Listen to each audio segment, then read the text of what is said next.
ஃபினான்ஷியலாக ரொம்ப கஷ்டப்படுற ஒரு மாதத்தில் ஒருத்தர் உங்கள்கிட்ட வந்து, பிரதர் நீங்கள் ரொம்ப ஒரு பெரிய பணக்காரர் அப்படி சொன்னால் உங்களுக்கு எப்படி இருக்கும்? கிண்டல் பண்ணுறீங்களா சார்ன்னு சொல்லி நம்ம கேட்போம் இல்லையா? நான் படுற கஷ்டம் எனக்கு தான் தெரியும், நீங்கள் என்ன இப்படி சொல்கிறீங்கன்னு சொல்லுவோம். ஆவிக்கிற வாழ்க்கையிலையும் சில நேரங்களில் இதே மாதிரி காரியங்கள் நடக்க வாய்ப்பு இருக்குது. ரொம்ப கஷ்டமான ஒரு சூழ்நிலை, விசுவாசத்தினால வீட்டில் எதிர்ப்பு அல்லது வேலை செய்கிற இடத்துல பிரச்சனை, இந்த மாதிரி பல பிரச்சனைகளை சந்திக்கும் போது யாரோ ஒருத்தர் வந்து நீங்கள் ரொம்ப கிரேட் அப்படின்னு சொன்னால் எப்படி அப்படின்னு நம்மளை சொல்ல வைக்கும். இதே சூழ்நிலையில தான் இந்த சிமிர்னா அப்படிங்கிற ஒரு திருச்சபைக்கு உண்டானது. வெளிப்படுத்தின விசேஷத்தில் எழுதப்பட்ட 7 கடிதங்களில் 2வது கடிதம் சிமிர்னா என்ற ஒரு திருச்சபைக்கு எழுதப்பட்டது. ஆண்டவர் இவங்களை பார்த்து ஏன் நீ ஒரு ஐஸ்வர்யவான் சொன்னார் அப்படிங்கிறத இந்த வீடியோவில் நம்ம பார்க்க போகிறோம்.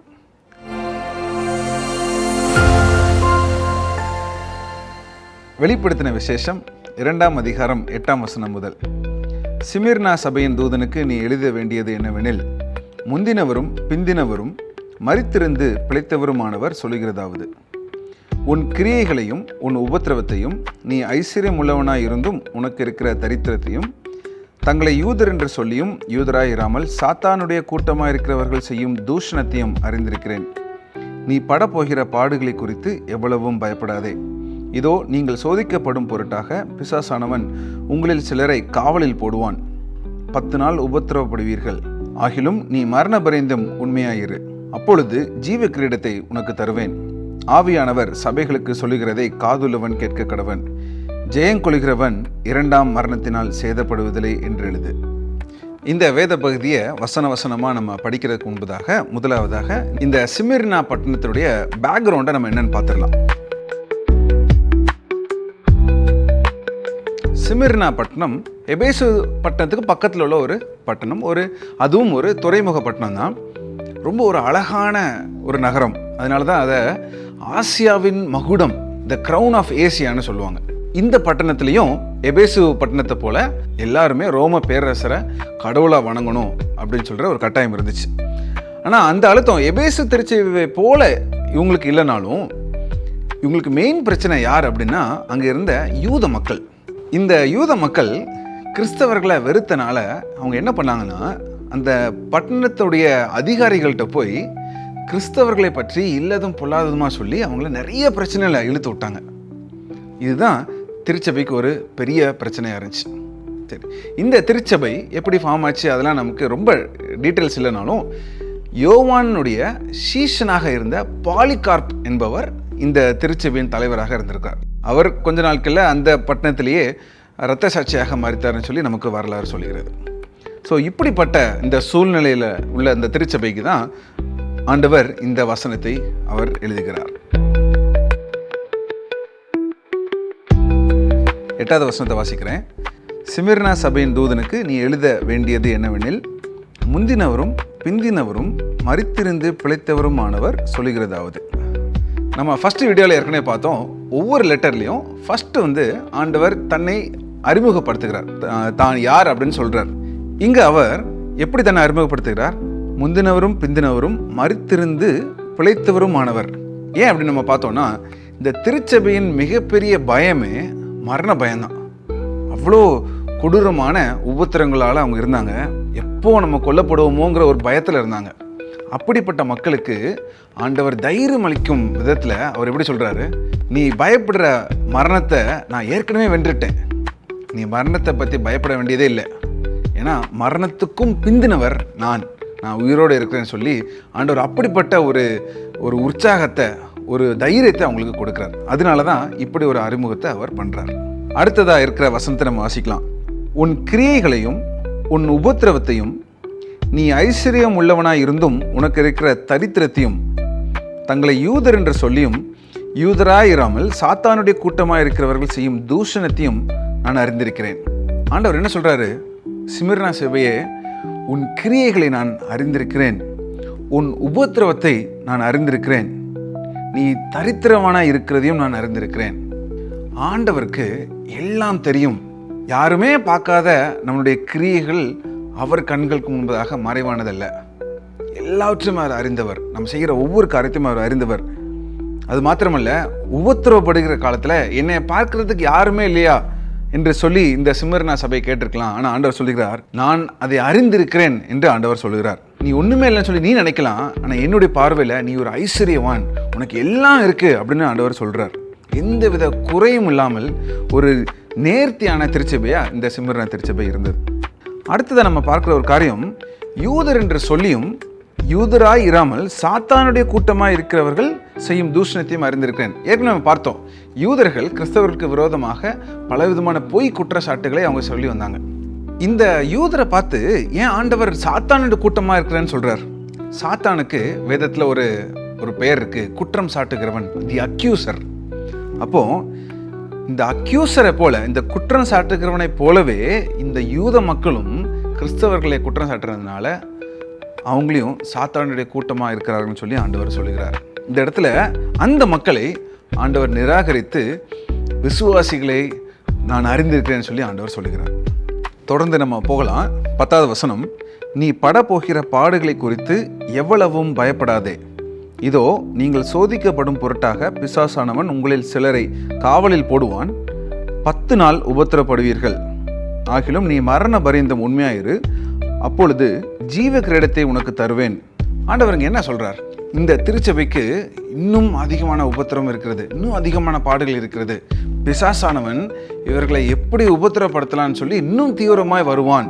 இது இந்த மக்களுக்கு ஏற்கனவே தெரியும், ஏற்கனவே அவங்க பாடு அனுபவிச்சு தான் இருக்கிறாங்க. ஆனால் இப்போ இன்னும் அவங்களுக்கு டீப்பரான ஒரு பர்சிக்யூஷன்ஸ் வரப்போகுது. ஆனால் இந்த மக்களுக்கு ஆண்டவர் ஒரு நம்பிக்கையாக என்ன சொல்கிறாருன்னா, உன்னுடைய பாடுகள் 10 நாள் இருக்கும். 10 நாள் அப்படின்னா நம்ம லிட்ரலாக எடுக்கக்கூடாது. இந்த வெளிப்படுத்தின விசேஷத்தில் இந்த 10 என்கிற இந்த எண் வந்து ஒரு குறிப்பிட்ட கால அளவு அதை குறிக்கிறது, ஷார்ட் டைம். இப்போ ஆண்டவர் என்ன சொல்கிறாரு, உன் உபத்திரம் ஷார்ட் டைம் இருக்கும், ரொம்ப இன்டென்ஸாக இருக்கும், ஆனால் ரொம்ப ஷார்ட்டாக தான் இருக்கும். அதிகமான பாடுகள் குறுகிய நாட்களுக்கு மட்டுமே இருக்கும்னு சொல்கிறார். அது மட்டும் அவர் சொல்லலை, இந்த மரண பரியந்தம் நீ நிலைத்திருந்தா உனக்கு ஜீவ கிரீடம் தருவேன்னு சொல்கிறார். ஜீவ கிரீடம்னா என்ன? ஆக்சுவலாக இந்த சிமிர்னா பட்டணம் வந்து ஒரு ரோம சாம்ராஜ்யத்துக்குள்ளாக இருந்த ஒரு பட்டணம். இதில் வந்து நிறைய கேம்ஸ் நடக்கும், ஒலிம்பிக் கேம்ஸ் மாதிரி நிறைய நடக்கும். அதில் ரொம்ப கஷ்டப்பட்டு இந்த அத்லெட்ஸ்லாம் விளையாடுவாங்க. அந்த ஒரு 10 நாள் 20 நாள் நடக்கும். முடிவில் அவங்களுக்கு ஒலிவ மரத்தின் இலையில் அவங்களுக்கு வந்து ஒரு கிரீடம் அவங்க தலையில் வைக்கப்படும். அது 2 நாள் 3 நாள் தான் இருக்கும், ஆனால் வாடி போயிடும். ஆனால் ஆண்டவர் சொல்கிறாரு, உனக்கு இதே போல தான் 10 நாள் ரொம்ப மோசமான பிரச்சனை வரும், ஆனால் அதில் நிலைத்திருந்தா உன் தலையில் ஒரு கிரீடத்தை வைப்பேன். அந்த கிரீடம் ஜீவன் உள்ளதாக இருக்கும், ஒருபோதும் அழியாது, நித்தியமாய் நீ மகிமையில் இருப்பேன்னு சொல்லி ஆண்டவர் சொல்கிறார். ஸோ இப்படிப்பட்ட ஒரு ஆசீர்வாதத்தை கர்த்தர் அவர்களுக்கு கொடுக்குறார். அது மட்டும் இல்லை, 11ஆம் வசனத்தில் நம்ம பார்க்குறோம், ஆவியானவர் சபைகளுக்கு சொல்லுகிறதை காதுள்ளவன் கேட்க கடவன், ஜெயங்கொள்கிறவன் 2ஆம் மரணத்தினால் சேதப்படுவதில்லை என்று எழுது. அதே பாயிண்ட்டை ஆண்டவர் மறுபடியும் சொல்லுகிறாரு, ஜெயங்கொள்கிறவன் 2ஆம் மரணத்தால் சேதப்படுவதில்லை. ஸ்டார்டிங்கில் நம்ம பார்த்தோம், மரித்திருந்து பிழைத்தவராக இருக்கிற நான் அப்படி சொல்லி ஆண்டவர் தன்னை அறிமுகப்படுத்தி ஜீவ கிரீடத்தை தருவேன்னு சொல்லி ஒரு வாக்குத்தத்தத்தை கொடுத்து, இங்கே 2ஆம் மரணத்தினால் உனக்கு சேதமில்லை. முதல் மரணம் ஒருவேளை உன்னை சேதப்படுத்தலாம், ஆனால் 2ஆம் மரணம் உன்னை சேதப்படுத்தாது, நீ நித்திய ஜீவனுள்ள வாழ்க்கையை வாழ்வேன்னு சொல்லி ஆண்டவர் ஒரு வாக்குறுதி இங்கே கொடுக்கிறார். ஆவியானவர் சபைகளுக்கு சொல்லுகிறதை காதுள்ளவன் கேட்க கடவன்கிற அந்த ஒரு வாக்கியத்தை நம்ம வாசிக்கும் பொழுது நமக்கு என்ன புரியுது அப்படின்னா, இந்த காரியங்கள் இந்த சிமிர்னா திருச்சபைக்கு மாத்திரம் எழுதப்பட்டதில்லை, நமக்கும் எழுதப்பட்டது. அது என்னதுங்கிறத நம்ம இப்போ பார்க்கலாம்.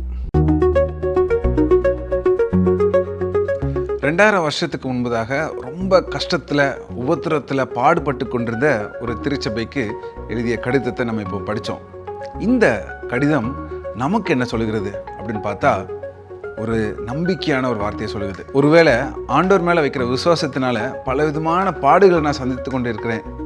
விசுவாசம் இல்லாதவங்களாம் எங்கேயோ போயிட்டாங்கன்னா, அவர் மேலே விசுவாசம் வைத்திருக்கிற ஒரே காரணத்தினால எனக்கு பலவிதமான பாடுகள், எங்கே போனாலும் எனக்கு பிரச்சனை, நான் ரொம்ப மோசமான நிலைமையில் இருக்கேன்னு சொல்லி யாராவது நீங்கள் இருப்பீங்கன்னா, ஆண்டவர் நேரத்தை சொல்லுகிறார், நான் உன்னோட கூட இருக்கிறதுனால இந்த உலகம் உன்னை தரித்திரன் என்று சொன்னாலும் என் பார்வையில் நீ ஐஸ்வர்யவான் என்று ஆண்டவர் சொல்லுகிறார். அதனால் பாடுகளை குறித்து சோர்வடைய வேண்டாம், எனக்கு முன்னேற்றமே இல்லைன்னு சொல்லி வருத்தப்பட வேண்டாம். கர்த்தர் நம்மோடு கூட இருக்கிறார். நித்திய ஜீவ கிரீடம் நமக்காக ஆயத்தம் பண்ணப்பட்டிருக்கிறது. ஒருவேளை விசுவாசத்தினால பலவிதமான போராட்டங்களுக்கு நேராக நீங்கள் இழுத்து செல்லப்படலாம். தவறான பொய் குற்றச்சாட்டுகள் அவிசுவாசிகள் மூலமாக அல்லது மற்றவங்க மூலமாக இருந்து வருது. நான் ரொம்ப பாடுகளில் இருக்கிறேன் அப்படின்னு சொன்னால் ஆண்டவர் நமக்கு சொல்லுகிறார், நான் உன் கூடவே இருக்கிறேன், உன் உபத்திரத்தை நான் அறிந்திருக்கிறேன், எனக்கு எல்லாம் தெரியும், இதில் எல்லாத்துக்குமான ரிவார்டை நான் தருவேன்னு சொல்லி ஆண்டவர் சொல்லுகிறார். இது இந்த கடிதம் இன்றைய சூழ்நிலையில் நமக்கு கற்றுத்தருகிற பாடம். இந்த கடிதத்தை வாசித்த நம்ம இப்போ என்ன பண்ணலாம்? ஒரு 10 மினிட்ஸ் ஒதுக்குங்க. ஆண்டவரே, இந்த உலகம் என்னை தரித்திரன் என்று சொன்னாலும் நீங்கள் என் கூட இருக்கிறதுனால நான் ஒரு ஐஸ்வர்யவானாக இருக்கிறேன், அதற்காக நன்றி சொல்லி ஆண்டவர்கிட்ட நன்றி செலுத்துங்க. அது மாத்திரம் இல்லை, ஆண்டவரே, இது போன்ற எப்படிப்பட்ட உபத்திரம் வந்தாலும் எந்தவித குறையும் இல்லாத இந்த சிமிர்னா திருச்சபை போல நானும் ஒரு குறைவற்றவனாக இருக்க எனக்கு உதவி செய்யுங்க, எந்த உபத்திரவத்திலையும் உமக்காக எழுந்து நிற்க எனக்கு உதவி செய்யுங்கன்னு சொல்லி நீங்கள் ஆண்டவர்கிட்ட கேளுங்க. இந்த ஜெபம் மிக ஒரு முக்கியமான ஜெபம்.